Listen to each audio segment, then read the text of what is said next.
Hi everybody, how's everybody doing tonight? We are here at the lounge, the day after Thanksgiving, or as we say in Northeast Pennsylvania, Thanksgiving. Happy Thanksgiving to y'all. Did everybody have a good turkey day? Is everybody relaxing, enjoying their holiday season? As you can see, I spoofed up the lounge with some reindeer in the back, some twigs, and you might think that's a reindeer back there by the red pillow, but it's really a unicorn. But I wanted you to think it's a reindeer, so I think I'm fooling people. Maybe I was. Maybe I fooled you, but you didn't even know that was a unicorn that I took out of my daughter's bedroom. But if you like it, hey, it's twinkly. That's all we got to do. So I hope everyone's ready for this awesome show tonight. This is stuff that I'm really into, and I know you're going to be into too. So hi everybody, I just want to say hi to everybody coming on. We got Lori Matthews. Hi Lori, how you doing? A.N. Nober, she's right on time. Michelle, Susan, Chrissy, what's up? Sandy, Jason Snyder, oh my goodness. How you doing? Good to see you back. All right, I gotta bring on my lovely co-host, Medium, Elise Satilo! Hey everybody, what's up? Happy Thanksgiving. How was day after? How you doing? Good. How was your Thanksgiving? It was really good. Was it? Yeah, we cooked. We made some stuffing. Yeah, we made a live edge table. Yeah, I'll have to show you a live edge table. Built it, designed it out of a couple trees. Yeah, it looks good. Very nice. Yeah, so everyone's jealous of your tree. Aw. Let's talk about that for a minute. Jealous. Hi, Jason. I know, Jason Snyder's back. How about that? In the house. Paranormal investigator extraordinaire. Yeah, so tell us about your tree. Is it a live tree, a living tree? Is it an artificial tree? One of those pre-lit umbrella trees where all you do is open it up, you put the three pieces together, plug it in, you got your lights, and it's Christmas. So, wow. Yeah, it's really easy. Yeah, it was easy. So it's like just for the person who really doesn't want to do much. They don't want to be cutting down trees. They don't want to be dealing with pine needles. Like that's all about the quick way. Well, quick and easy, and it's up. There you go. Gives me more time to have my tea.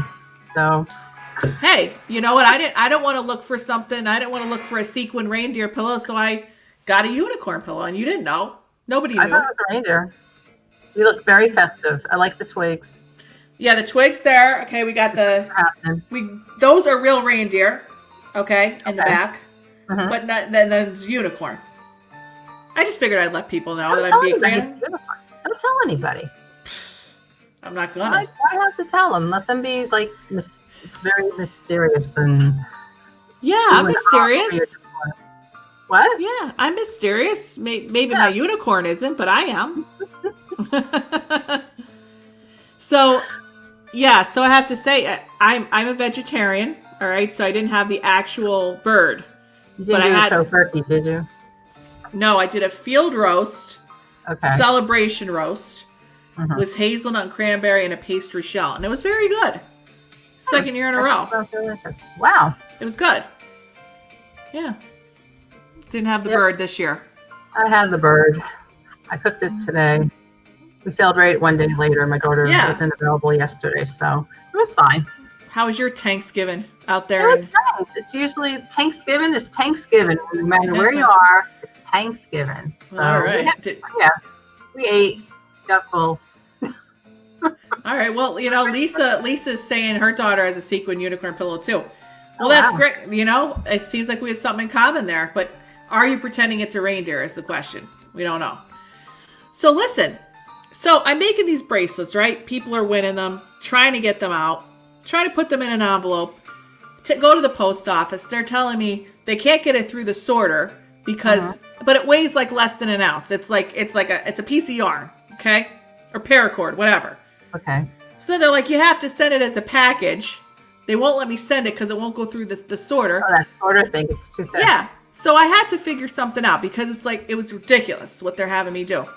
Right. So I went to Wilkes-Barre and I got in touch with the Postmaster General, the hottest Postmaster General in Northeast PA. He's not even from Northeast PA, But I'm bringing him on tonight. I'm bringing the Postmaster General from the Wilkes-Barre Station. I don't know. Do you call it a station? You call it a... I don't know what they call the post office? Post office. The station. Whatever. All right? So I'm gonna... First of all, who else could bring on the Postmaster General, the highest level, but me, to talk about my bracelets and how to get them out to people? Because this is a problem. You know everyone. Yeah. Well, he that's okay. So then... I'm not criticized. I'm just saying, you know everyone. Which is yeah. He's the hottest Postmaster General in the Northeast. Let's just go there. And I told him that if he came on to talk to us about how to get bracelets out to people, we'll try to find him a date. Okay? Fair enough. He's the lounge buddy tonight. His name is Humble Jim. And you'll find out why he's named Humble Jim when he comes on. Okay? And we're gonna talk to him about these bracelets. Bring it on, Postmaster General Wilkes-Barre. Humble Jim. How you doing, Humble? Good. How you doing, Marissa? What's going on? I was just taking it easy tonight. Worked all day. So why have I known you for a very long time? You're now the Postmaster General of the Wilkes-Barre Station, right? So if any, yeah, the station. Don't call it a station. Okay. Is it a station, an office? Look, like what? How do you refer to your office? You're going in every day. Just a regular post office. See. Yeah. So tell us what it's like going from just having a whole career in the post office to now being the big honcho, the head man, Humble Jim. What is it like being a Postmaster General? This is a big deal. You don't have enough time for that story. Okay. It's not easy.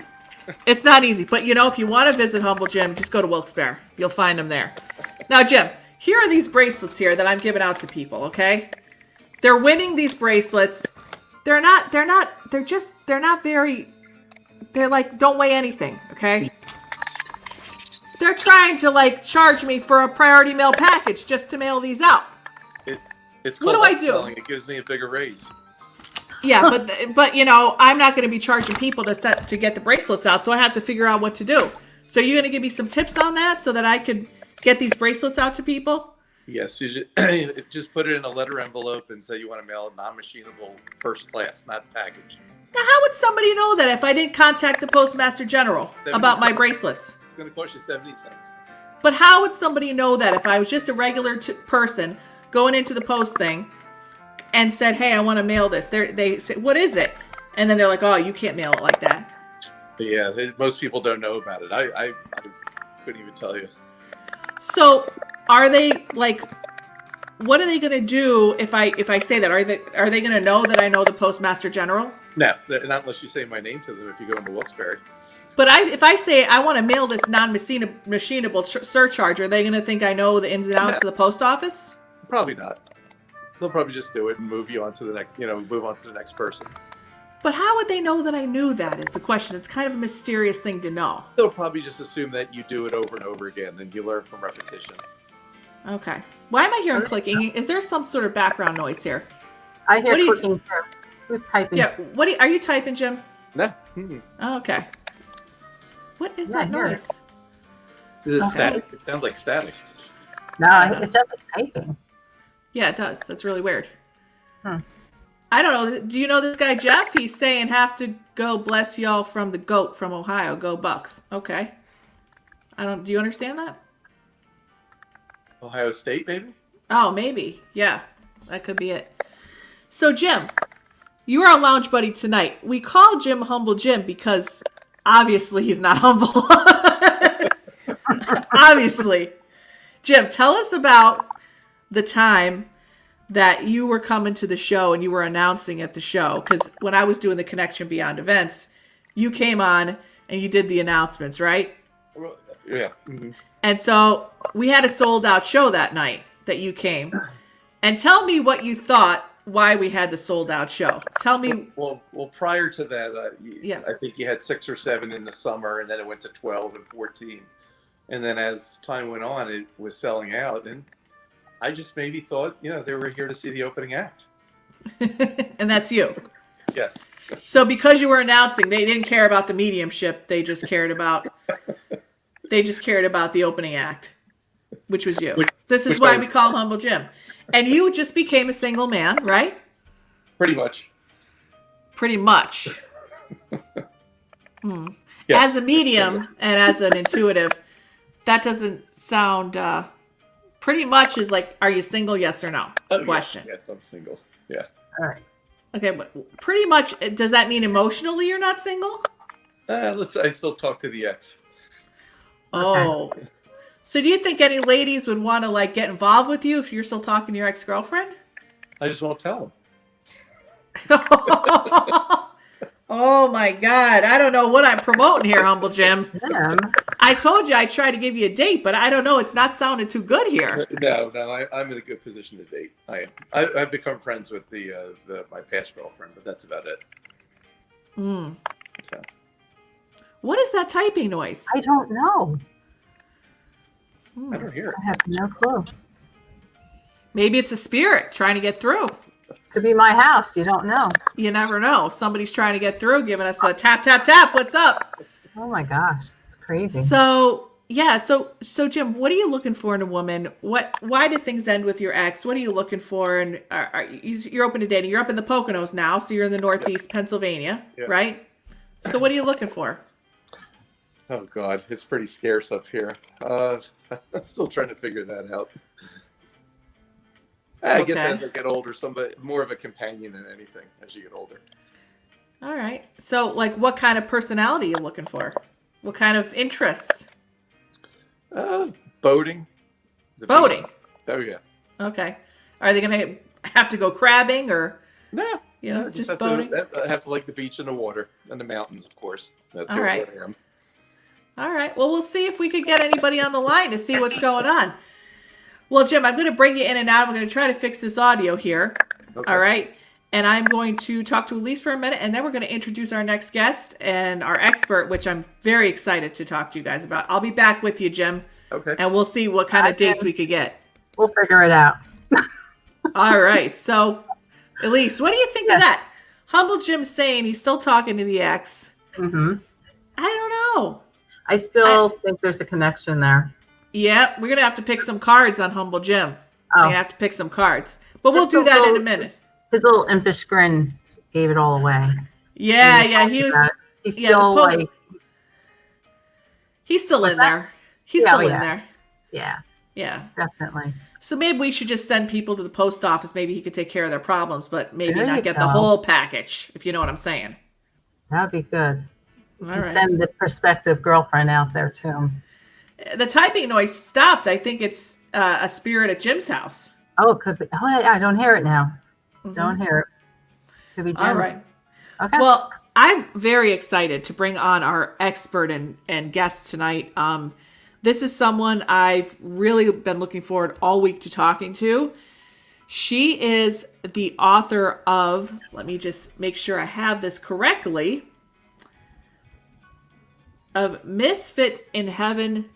Wait, I'm sorry. Misfit in, you know what, Kathy? I am not getting this correctly. Hold on.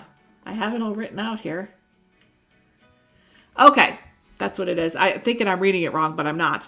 So she is the author of Misfit in Hell to Heaven Expat. I wasn't sure what the expat means. Maybe she'll be able to tell me about that. But MK McDaniel is her name, and I've talked to her before we came on to the show. She is a near-death experience.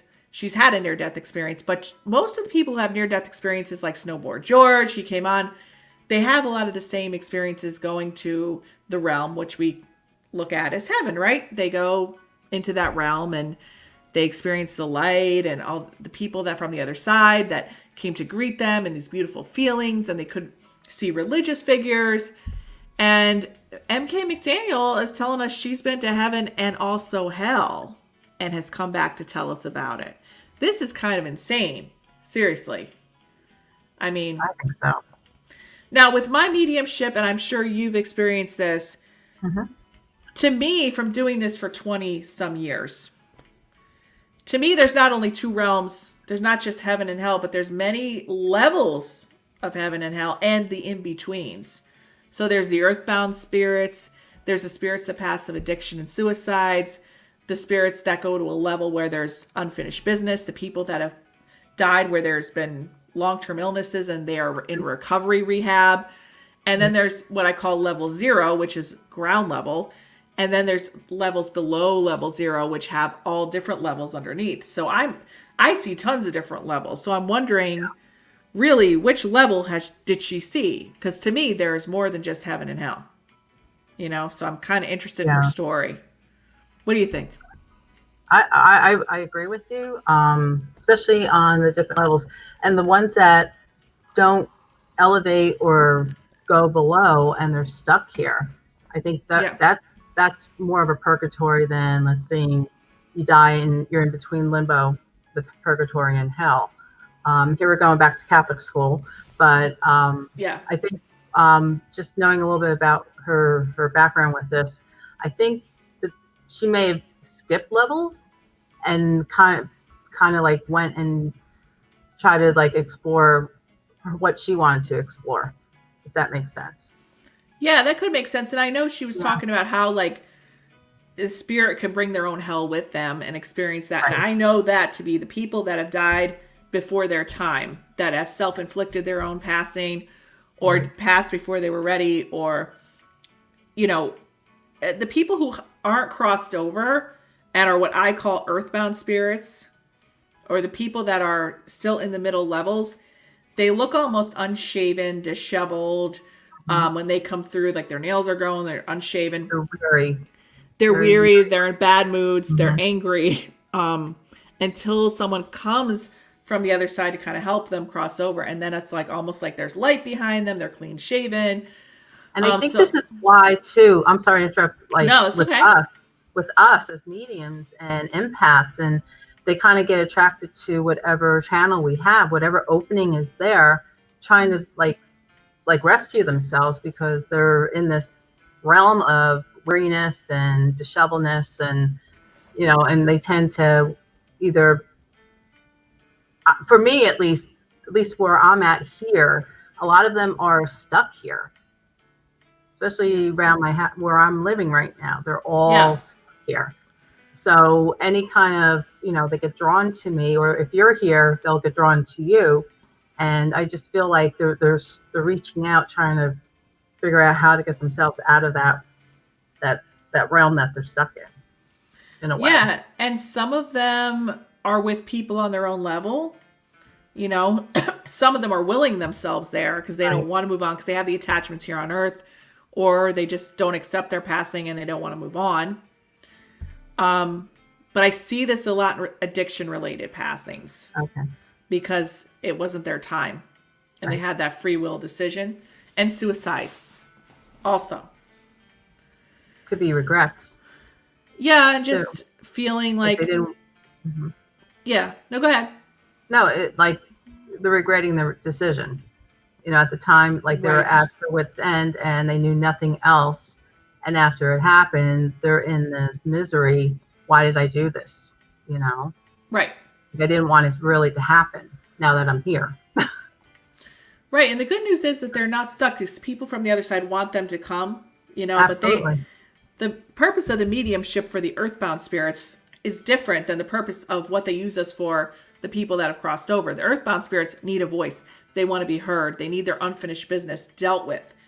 So that is really important work that we have to do to get to be their voice and to try to make these amends and to try to make these things right, by coming through with the messages. Usually it takes about 3 times for them to come through with the messages. And then you might see them standing in the in-between level, like somebody going to college, you know, they have their suitcases and now they're with their grandma from the other side, standing there holding their hand. And that shows me that they're going to be transitioning soon to the other side and going to their, you know, homecoming over there. So, but I want to hear what MK McDaniel, Kathy McDaniel has to say. Let me just talk about her a little bit. We're going to bring her on. So MK McDaniel's haunting 1999 dark near-death experience and resulting emotional trauma released its hold on her psyche when she courageously chose to share her message with others in her 2020 memoir, Misfit in Hell to Heaven Expat. Thanks to the Seattle International Association of Near-Death Studies group MK met innumerable people with varied and similar near-death experiences. She came to accept her journeys into hell and heaven as a gift and an opportunity to help dispel the fear of death and to encourage others enduring difficult situations. MK's innate grit and sense of humor were the weapons she used against demons and what she still employs in the struggles of everyday life. So let's bring her on. Hi, Hello. Kathy. Hi, how are you? Good. Great. Loving your show. Hi, Kathy. Thank you. What do you think of Humble Jim before we even get started? Oh, he'll be just fine. I don't think he needs any help at all. He's a darling young man. I'm sure he'll do just fine. And do you have anybody that you think would like to date Humble? Oh, he won't have any trouble. Are you kidding me? All right. No, just get yourself out there. So he shouldn't still be talking to the ex-girlfriend, right? That should be a no-no. No, I think he should. I've been married 3 times, and I say it works out best if you stay friends. You know, people change, you move on, but you don't want to throw away the good that you had. So in a lot of instances, that's, I think, the smart thing to do. What if he's still emotionally attached, though, and hoping they'll get back together? My dad gave me some great advice after my 3rd marriage. He said, Kathy, you don't have to marry everybody you love. And I thought, why didn't you tell me that earlier? So you can still love the ex-girlfriend, the ex-boyfriend, the guy across. You can love as many people as you want. So what do you think about that, Humble? What do you think of that advice? You could love many people. Oh, he's frozen. What do you think of that advice, Humble? I like it. I mean, we're like strictly just friends. And all right. We'll be right back with you, Humble. I think the audio is, you're frozen. Yeah, you're frozen. We'll be right back with you. All right, Kathy. Yes. So, I mean, we are just at the edge of our seats here. So tell me about what your beliefs were before you had the near-death experience. Well, I'm with Elise. I was a cradle Catholic and always went to Catholic schools. I had nothing but nuns for teachers. My parents were both into being lectors and communion givers and all that stuff. So I didn't know anything else. And I believed it. And I loved my religion. And I was, Jesus was my friend since I was a little kid. And I had a guardian angel. And I just believed it all. And it was great. And somehow I think the Catholic thing is, you do a good deed and you get 300 days off your purgatory, and you do a bad deed and you spend 50 days in purgatory. It's kind of a math thing. And it took me 20 years to really kind of figure out what happened to me and why I ended up in hell. And the worst thing was people didn't believe me when I came back. I'd been in a coma for 3 weeks, and somewhere in there I slipped over. And so I, like these I was on a ventilator for 3 weeks. And so I see these poor people now undergoing that. And I'm betting you most of them went over to the other side while they were in there. But people don't believe you. And especially if you've been to hell, they don't want to hear it. Especially when my parents, they were freaked out completely. So I just clammed up, and it took that, just internalized that whole horrible experience. And so I started writing about it to try and get it out. And eventually I did. But I've come to believe that, and to know that God is total love, and he doesn't condemn anybody. So then I had to go back and think, well, then why was I there?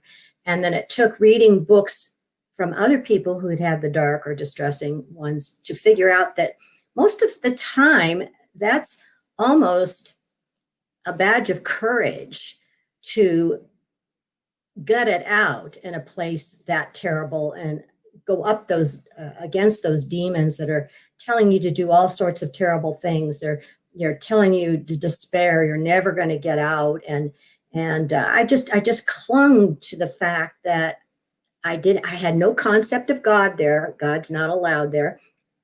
But I knew in my heart somehow I was going to get out. I'm a survivor, and I was just going to do it. And so in my book, I explain the whole journey, and it's pretty terrible. And later I know that it was a kind of a compilation or a gathering of all the terrible experiences I'd had on Earth, and I was kind of butting up against them again, and like you're saying, resolve them probably. But at the time, I did not know I was dead. That's the one thing that you don't know you're dead, because your consciousness, that which is you, your spirit, doesn't die. You lose the body, but you're just still the same. So when I was there, I felt like I was still on this planet somewhere, even though I knew I wasn't in Kansas anymore, but I just survived. That's all I could think to do. I saw two people there that were living, that were relatives of mine, that I had to give messages to.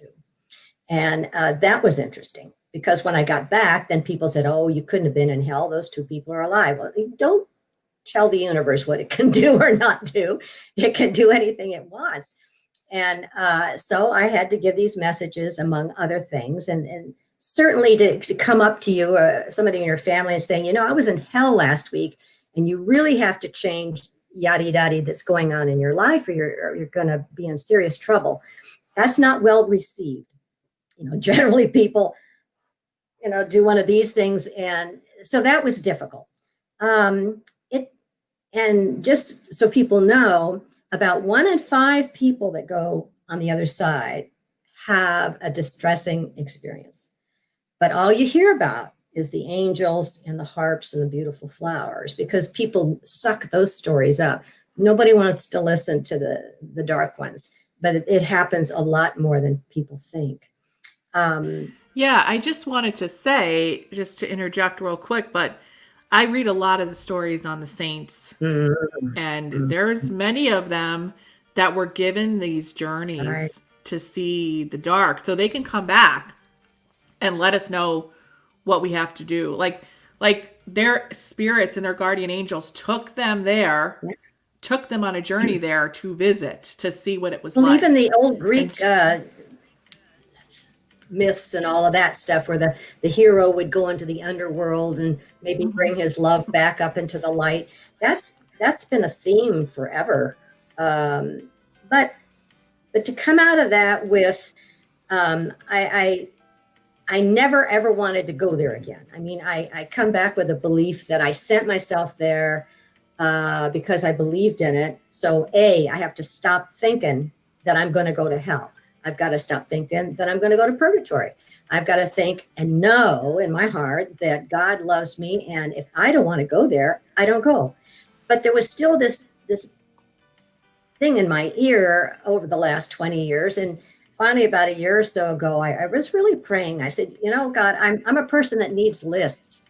And if you could just tell me the right things to do, so that I don't have to go. And then I'll share that with people. Just give me the comment. So over a period of months, I would wake up in the morning with a word in my head, or 2 words. And the first time it happened, it was loving and kind, kind and loving and kind. And I thought, what is that noise? And finally, it went on for about 2 or 3 days until I wrote it down. And then months later, I heard merciful and forgiving. You have to be loving, kind, merciful, and forgiving. All those were good things, all things I could do. That was good. So I kept going, and some more came up, and it was encouraging and grateful. And I thought, okay, that's a little tougher, but encouraging, everybody needs a pat on the back, and attaboy, and grateful. That's a big one. It kept going, and when it got to non-judgmental, it really kind of went bing. I thought, okay, here's something I really need to work on. And I think most people do. We're out in the world and we're trying to feel good about ourselves. And sometimes the human being will just, pick on somebody else and they'll feel elevated, which is false. But it's not kind. It's not a good thing. Right. I have a question just for you real quick. I want to see if this kind of validates what I've experienced in the past. There have been people in comas that their physical body did not die, and I was able to communicate with them. Cool. Okay, that came through during galleries and stuff. They're like, yeah, this person's in a coma. Their spirit was able to communicate. Were you actually pronounced dead, or were you in the coma when you went and had these experiences, or was your body all, still alive? All I know is to me, they gave me white amnesia, so I would not remember anything. I couldn't. They said she will never remember anything while she's in the coma. Well, that was another clue that it was my spirit instead of my brain. And then I had ARDS, which is lung failure. So I would be up and I'd be down. I'd be up. Nope, we're losing her. Up, she's going to make it. No, she's not going to make it. So at one point they called in the family and says, there's nothing else we can do. She's going to go. And I'm thinking that was probably in that time that I got out of hell. I was in heaven. Bingo. It was just like they say, it's just indescribable, ineffable joy, love, and there's my friend whom I had been caregiving for 8 months. And my decline of health was because I was taking care of him day and night, and he died. We'd been engaged for 7 years, and he was like my kid's stepdad. I mean, he was just like the dearest person to me. So when he died, a month later, I died. And he was in heaven. But I didn't know I was in heaven. I just knew this. It was just fantastic. And then So when did you know that you were actually dead? Like, how did you figure this out? I'm telling you. Okay, go ahead. Right? This next thing. I mean, I looked at him and of course the last time I'd seen him, he's dying of leukemia. All his hair's gone. His face is all lumpy. He's gray. He's got spots all over. Anyway, he looked like hell when I saw him last. So here he looks great. He looks 10 years younger. He's no longer got gray hair. He's wearing a sweater. I got him last Christmas, and he's just beaming, like, ta-da, I'm so glad to see you, And I thought, oh my God. And then it took 2 seconds, and I thought, he doesn't know he's dead. Well, he starts laughing, and I thought, well, how did he hear me? I was saying that in my mind, and I thought, oh my God, I'm dead. And I thought for a second, and it was like, hooray. Hooray, I am dead. Hooray, I'm in heaven. Hooray, I'm with him. And I thought, why, where were the angels? Where are the harps? Where's the flowers, And he just came over and he said, Mary Kay, you still got too much left to do. Oh my God, I'm getting chills. I said, no, no. And I stamped my foot. Well, they don't listen to you up there. And and it was tough because I came back, and blink open these eyes in the ICU. Here's my family. I guess that's who they were. I was like what the hell just happened? And I couldn't talk because I had the trach, and I couldn't move. I'd lost. I got down to 86 pounds, so I had no muscle mass. I had tubes everywhere, nasal tube, IVs, all that stuff, machines going on, and I could not move. I could blink and move one finger, and that was it. And all this reverberating in my head is, you've got too much left to do. And I thought, what a cruel joke. I can't even breathe on my own. How am I going to do a bunch of stuff so I can go home? And that's what it's like. I was so homesick. It was tough. It was tough. I was in the ICU for another week and a half. I'd been there a total of 4 weeks. Then I went to a physical rehab facility because I had to learn how to walk and talk and feed myself and button and crawl. I couldn't do anything. All the time I was furious. It was such a bad joke to send me back and then tell me I couldn't go home until I'd done all this stuff. And I didn't even know what it was. So it was a tough time, a really tough time. So it was like you were in hell coming back here to the earth plane. Yeah, it was just not fun. And plus, I was so scared of the demons. I was afraid to sleep. I was afraid they were going to come back. It was still so fresh. I was afraid that if they somebody had to be with me around the clock because I couldn't sleep, couldn't close my eyes for a month. And finally, I fought my way back writing. I think that saved my life. And then finally found ions. That was 10 years later. And then all these other dead people I met. What a great group of people. I mean, if you're not afraid to die and you know what's waiting for you, you can get through anything on this life because it's going to be over. And the other thing I learned from them and all that is that I really believe we plan our lives. We want to learn something. We start off in heaven. We want to learn something, and we got our homies, we got our friends that we go down. I really believe in reincarnation now, which I didn't as a Catholic. That's a no. And so whenever I run up against an obstacle or a person I can't stand or something in this life, I just say, "You planned it. You planned it. You want to learn something from that. What is it?" Sometimes I say to myself, "What were you thinking? Getting this person in your life forever for the rest of your life." But I don't feel like a victim anymore. Whenever something happens to me, I don't say, "Now what, God?" I don't blame anybody. I planned it.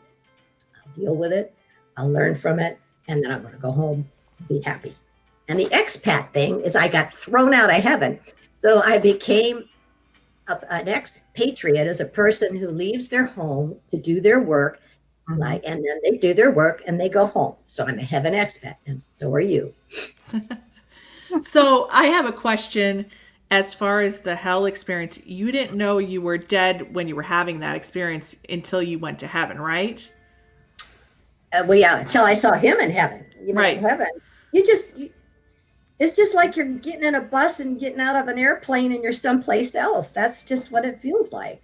Dying. Did you go through a tunnel at all to go to hell? Okay, you want to hear what that? I can give you about 10 seconds, sentences of what it felt like to die. Okay. It's called this part. It begins. I didn't feel dead, only confused. Total darkness and absolute silence were my only references. Not daring to move, I waited. The blackness morphed into a reddish glow, dragging with it a stinking heat. Acrid fog, muffled moans, and ungodly shrieks. This can't be good. Like a blow, a voice thundered, "Do you know where you are?" My mind raced, searching for some rational explanation, but part of me already knew. "Hell?" I whispered. To my horror, the answer was an ear-splitting, maniacal laugh. The evil crept closer as I clamped shaking hands over my ears.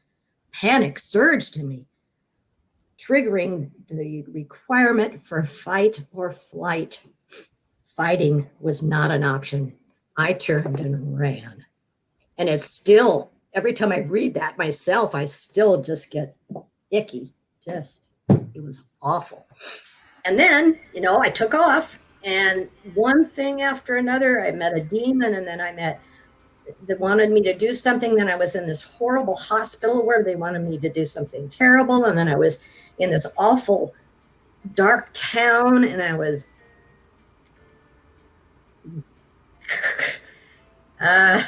you can say whatever you want. It's fine. Okay, gang raped by some AIDS-ridden zombies. It just kept getting worse and worse, where you thought, how am I going to get out of here? And it was very unpleasant. And it's only, I can't even remember how many, just 6 chapters of the book. The rest of it is about my family, going back to my grandparents, the imperfectly perfect people they were, and how I became who I am, and then the experience, and then my life to now. And there's a lot of, everybody's got stuff in their lives. We all have to overcome. But I also met some wonderful people. There's a lot of humor in it. It's not a downer book. It's an enlightening and an encouraging and an uplifting book. If you get to the end. And what people tell me is that it's a page turner. They're all real short little chapters. And I don't know, people enjoy it, and they get the message. They get the message that God is good, and everything's going to be fine. And just do the best you can, be a good person, and put that hell, just keep the demons away from you, man. Don't even talk about them. That negative energy is just useless. It's worse than useless. It's very harmful. And how do we bring negative energy here on the earth plane with us? Are they with us here without having to die? What was that? The negative entities. Oh, they're here. I mean, there's good and evil, there's yin and yang, there's light and dark. That's just the way it is. And there's people who choose evil. And we've got a free will. We can choose good or we can choose evil. And if you choose evil, that's what you're going to sow, and that's what you're going to reap. And it's just best to keep your angels around you. Just keep your angels around you. And if anything negative comes into my mind, I can tell that's the dark side, and I just tell them to go away. Just leave me alone. And now, was don't there a transitional element from the dark to the light? Do you remember somebody from the other side coming to get you, to bring you up to heaven where you saw your husband, or were you calling out to God? Did you have a sense of guides or angels around you? What was the transition? How did you get out of there? Okay, I'll give away the secret. Somebody had to keep it in your head when you get down there. I was in the last place I was in, which was a horrible house of ill repute. I was going to be a whore in hell. I mean, put that on your resume. And so, yeah, and it was. I'd been there. What felt like years. And from one thing to another, I was with these other poor women. We had this horrible, leaky air, cold cabin, and there was this hideous woman that was going to be the madam. And I said to her, it seems just. It's always crappy here, wherever we are, but this seems like a really particularly bad time. She said, "Oh, it's Christmas on earth. It's always the worst day in hell."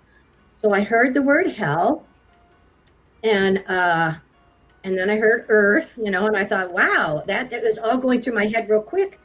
And then something in me, they had not broken my spirit. So I started singing a Christmas carol. And she freaked out, and there was a room full of women, so she starts through the crowd, and I just start singing Away in the Manger. Makes me teary. And the other women started singing in, and no matter how much she screamed or started beating and pushing people away, we wouldn't stop. And we got right to the part that said, "And the little Lord Jesus," and the name Jesus did not come out. But that's when I was in heaven. I didn't expect anything to change. I thought, well, I'm just going to go to another place in hell because, I'm bucking back again. But so if you're ever in hell, sing a Christmas carol. That's part of that it worked, but I didn't know it was going to work. Did you get a sense from God or any of your spirit guides or ascended masters why they wanted you to have this experience, or did you just mistakenly end up there? No, I think it's true. I just believed I was going to go there, and I did. I signed up for it when I said I believe that. So it's not true. You don't have to go to hell. You choose to go to hell. You make it the decision. I'm going to, I don't know, cheat on my husband or rob a bank or kill somebody, knowing that I'm going to go to hell. So you can be a regular person and not go to hell. If you're trying to be loving and kind and merciful, forgiving, and all those things, and useful. That was the last one. We have to be useful. We can't. And when I asked what does useful mean, and they said, well, if you're not part of the solution, you're part of the problem. So if there's something in my life that I'm bitching about that needs to be changed, I need to get in there and help, however small that is. Me, I can't stand the homeless situation. So I work in that arena. See, but when you were talking, it seemed like you embodied all of those virtues before you had this near-death experience. So you're telling me that even though you embodied all of those things that you talked about, you believed you were going to hell, and that's why you ended up there? Hell and purgatory are the same place. It's just in hell you don't get out. In purgatory, supposedly you burn it off or you work it off, and then you go to heaven. That's what I thought happened. And I didn't know what happened in hell, but I was always trying to do good things to offset, the bad things. And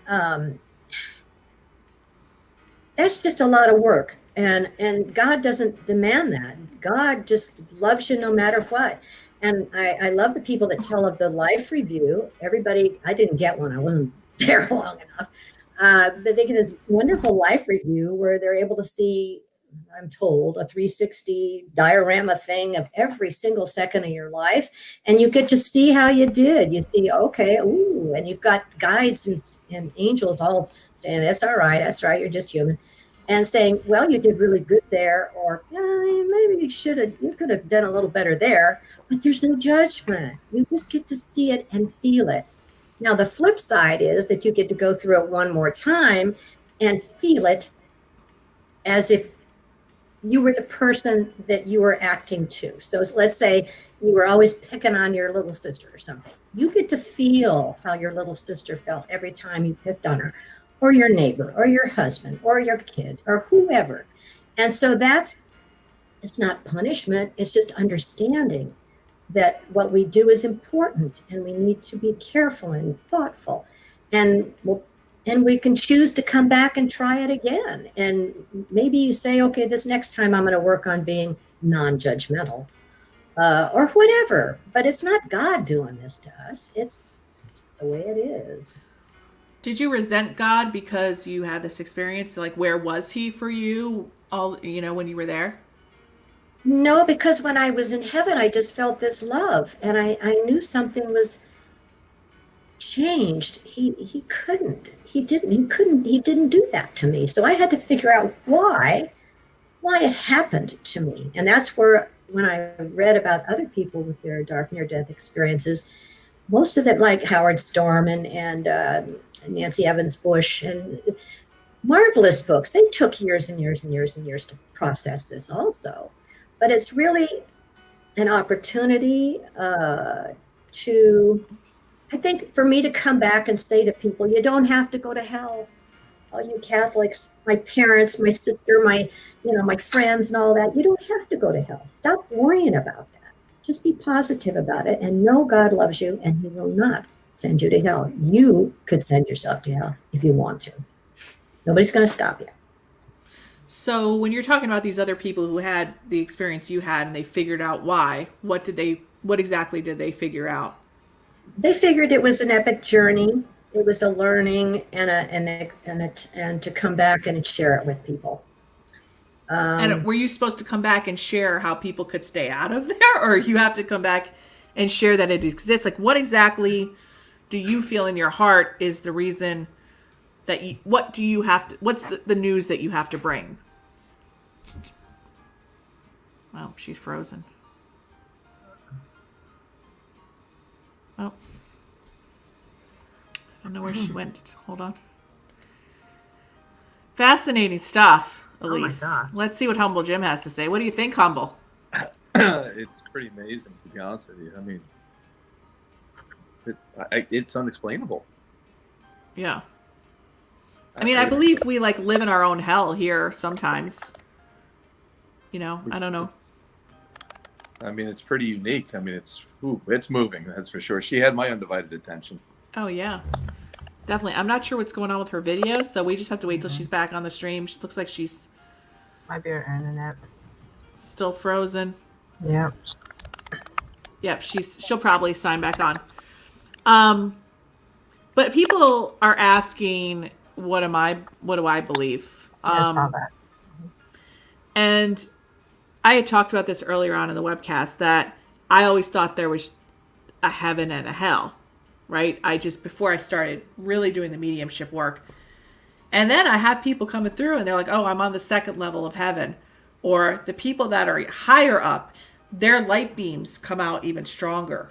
The closer you get to spirit guide, ascended master, assistant spirit guide, the levels just keep going up depending on how much you learn on earth and how much you need to evolve. But you can transcend different levels on those different planes. The people that I've seen the most unsettled were the people that were earthbound and in the middle levels. But, it's a tough thing.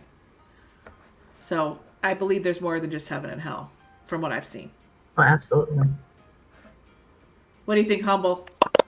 Oh, from knowing you all these years, I've learned quite a bit, and absolutely, it can't be black and white. It's more than just that. Yeah. Yeah. And I think too, oh, there she is. Are you there, You Kathy? want to know what happened? What happened? When you become a near-death experiencer, when you come back, your energy is somehow changed.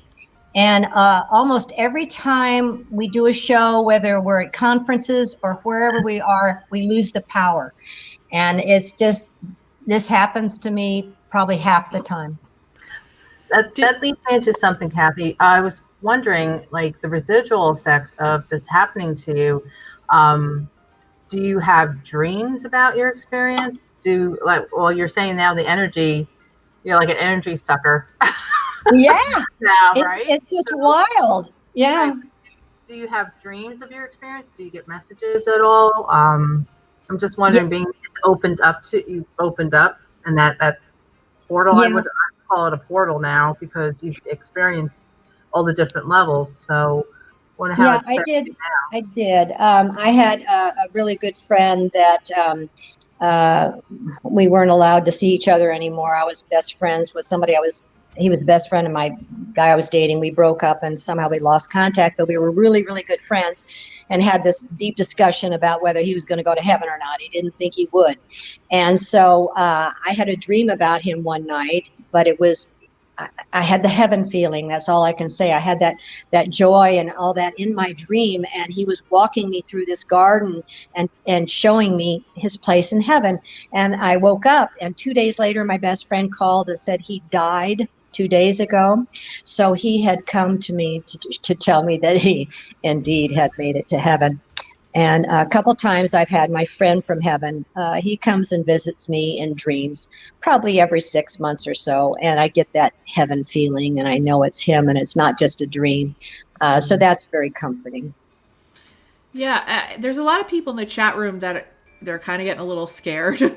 And so I'm wondering what you can tell people, like, to get them not to be scared, because, people, when they hear stories like this, they get a little nobody frightened. likes to tell these stories. I mean, my gosh, I wish I didn't have to tell this.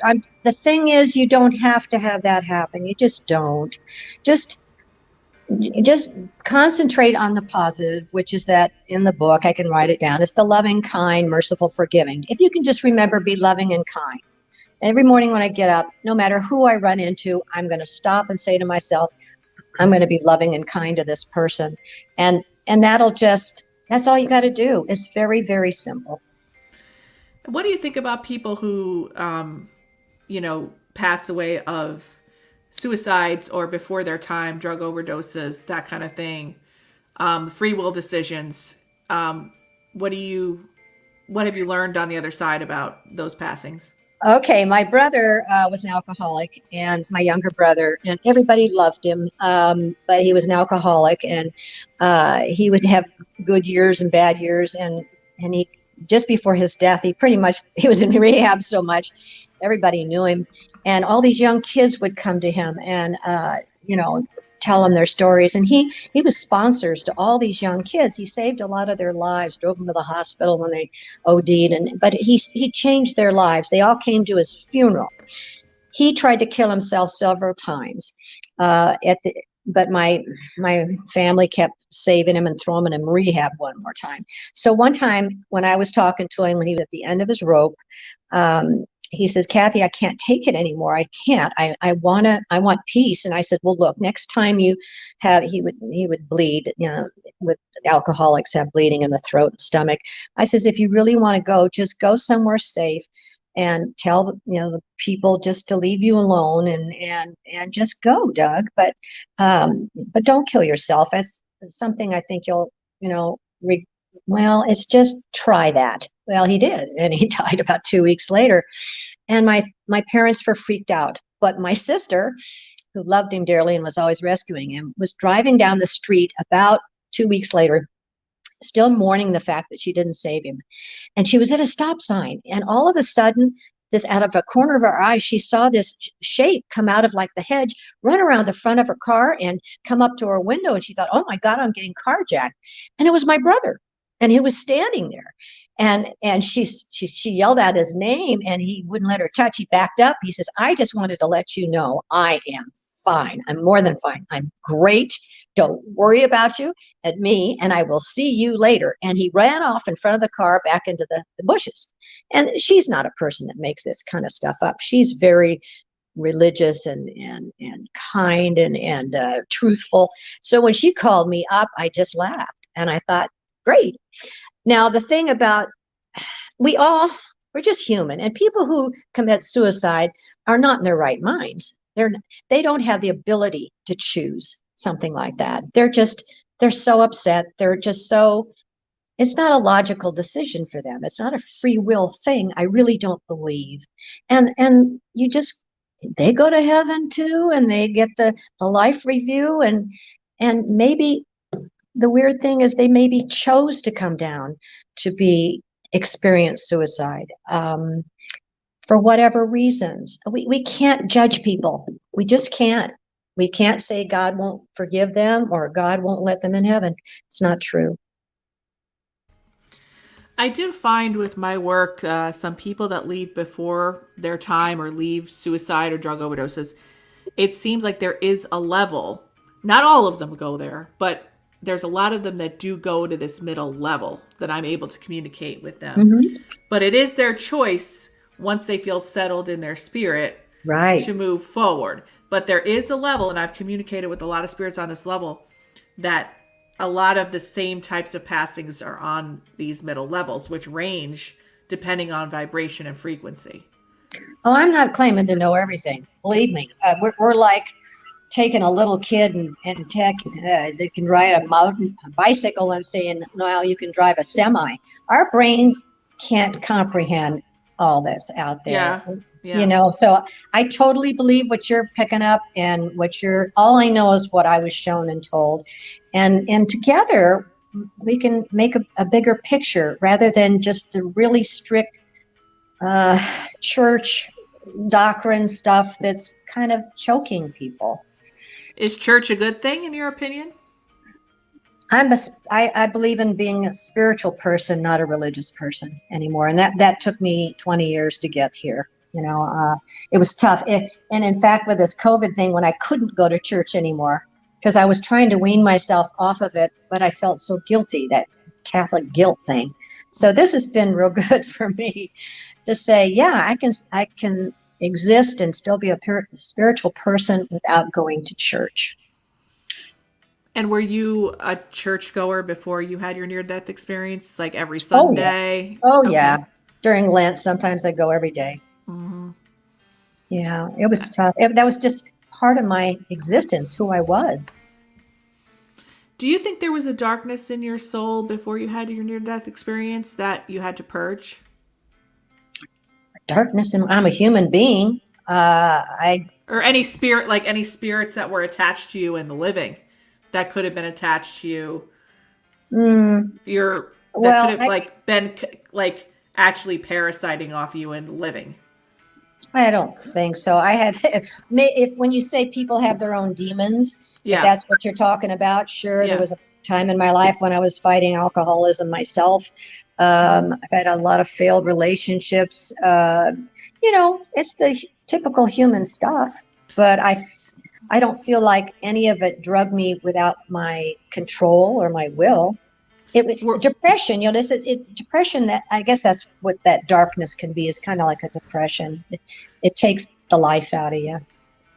Were you fighting your alcoholism at the time you had your near-death experience? Were you sober at the time? Oh, yeah. It was years and years and years ago. Okay, I was fine that direction. I have a glass of wine at dinner, but that's about it, It was just, I guess I chose to do this. It doesn't, I don't see it as a negative thing anymore. I really don't. I just want it to be a positive thing for people. I can't wait to go back to heaven. I mean, So you have no fear at this point? No, just because I'm human, just like that's that little voice, that little demon in my ear saying, well, maybe. But I just have to fight it. And I do every day, just like everybody else. Are you connected to any religious figures still that are part of the Catholic faith, or are you just, do you believe they're just descended? The saints, the saints, St. Anthony, every time I lose something, I call for St. Anthony. He does a great job. And I mean, Jesus, I see him in a different light. But no, I love God. I love Jesus. I love the spirit of the church. It's just been corrupted by people with power, that want power, and I'm not going to judge them. I'm just saying they think they're doing the right thing, but they're the ones that are going to have the life reviews with it. I don't have to worry about it. I just have to worry about me. And and you seem to have so much to offer with your book and bringing this to people and letting them know how they can avoid the situation. Yeah. Which is amazing. And let me see if Humble Jim has any questions for you. Did you have any questions, Jim? I'm kind of speechless right now. I can't think right now. It's pretty amazing. It really is. You see movies and you read books, and it's always that heaven experience, but never did I hear somebody talk about heaven and hell experience. Yeah. Well, read Howard Storm. Or just go on the near-death IAND. IAND. What's that? International Association of Near-Death Studies. They've got a huge library they can recommend. There's thousands of people that have had near-death experiences, and like I say, about 1 in 5 aren't real totally good ones. But that's how it is. All right. Well, let me get your information. We really appreciate you coming. I know I had so many questions for you. I hope that was okay that I had asked. That's why I'm here. People are asking how to get the book, so I'm going to put that up now. Misfit in Heaven to Hell X-Pack can be purchased at Amazon.com. So you could always pause this video and go right from there. Also, if you want to write down her website, it is Misfit in Hell to Have an Expat, so same as the book. And you're also on social media, so Facebook and Instagram at kathymcdaniel.foxis. Did I say that right? Well, it's Fox Island, so it was Fox IS, yeah. Okay, but they're the same, so you can look her up. But the best place to get your book is on Amazon, you would say. Yeah, that's the cheapest. Yeah, right. Okay. Awesome. Let me just go to the comments, and if anybody has any questions for Kathy or me or Elise or Jim, Humble Jim, please feel free to ask. We'll take a few questions before we end for the night. So let me just get to, I know we had a lot of questions, but I was so busy interviewing you that I wasn't paying attention. All right. So Lori, I guess we read Lori. She had a drug overdose, talked to me a couple times. She's moved levels. I remember that. So as she continued to be settled in her spirit, she would move up different levels for sure. Let's see. Oh, this is funny. Lisa says, I think the book should have been titled, If You Find Yourself in Hell, Sing a Christmas Carol. Pin it to your shirt every morning, just in case. Let's see. Michelle, Jesus knows people who commit suicide are in such emotional pain. He knows they need his love, and so he's with them to the end to comfort them. Right. All right, let's see. Joanne had an experience. Her son died Easter Sunday. We saw him in the trauma room. I swear I saw the face of Jesus and nobody could tell me otherwise. Let's see what else we have here. Okay, Stephanie has a question. How do people tell differences between their loved ones and familiar spirits? I've heard a lady in church say that the enemy or evil spirits often masquerade as our loved ones. What do you think about that, Kathy? I don't know. I don't like to even talk about demons. Okay. I don't know. I always, for me, I was raised Catholic as well, and I've had some experiences myself. And before I go into any type of channeling or any type of work, I always protect myself. This is just for me with the Blessed Mother. Okay. You cannot, they cannot exist at the same time. If the Blessed Mother is with you, she gets away any dark spirits. But if you say the name of Jesus or the Blessed Mother, when they come into the place or communication, they will not be able to stay if you are bringing up. For me, that's how I know. Yeah. But that's just me. That's not everybody. No, but I say Jesus too. If I've got a dark spirit around me, I'll just say Jesus, Jesus, Jesus until they go away. Yeah.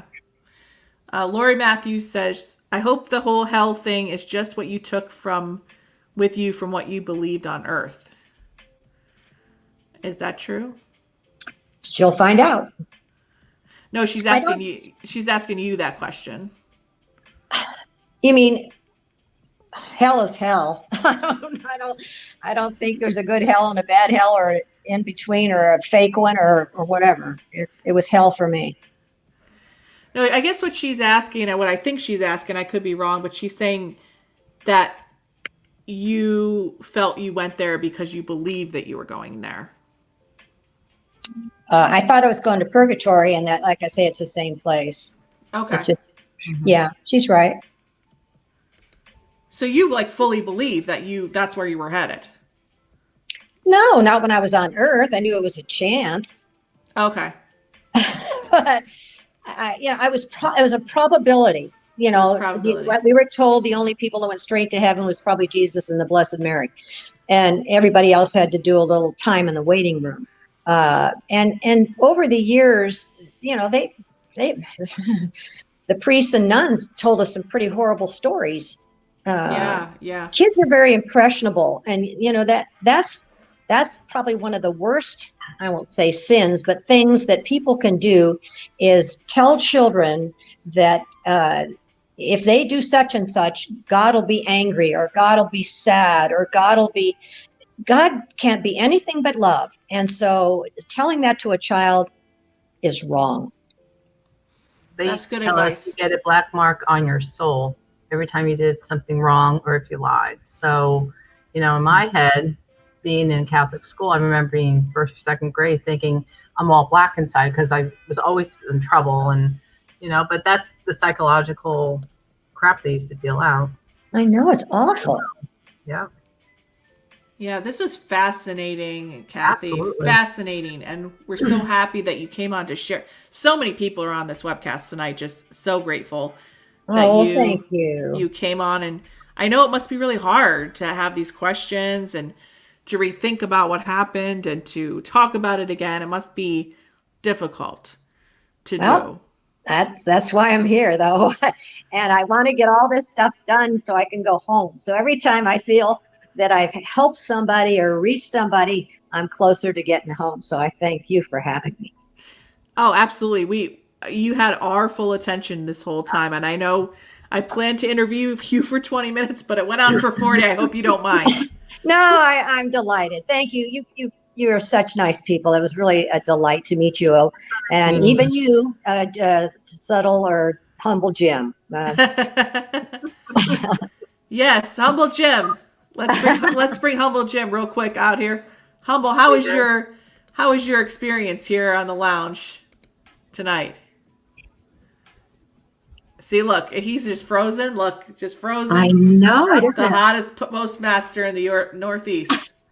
You have to make a poster of that. Yeah. So, Jim, are you happy you came on tonight? Can't hear him. I don't know. Can't hear him. Are you? Oh wait, he's muted. That's why. Jim, can you hear me? No.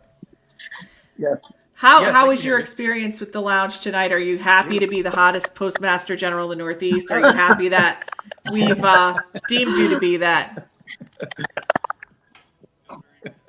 It was very fascinating being on the show. I enjoyed it. All right. Pretty amazing stuff. Great.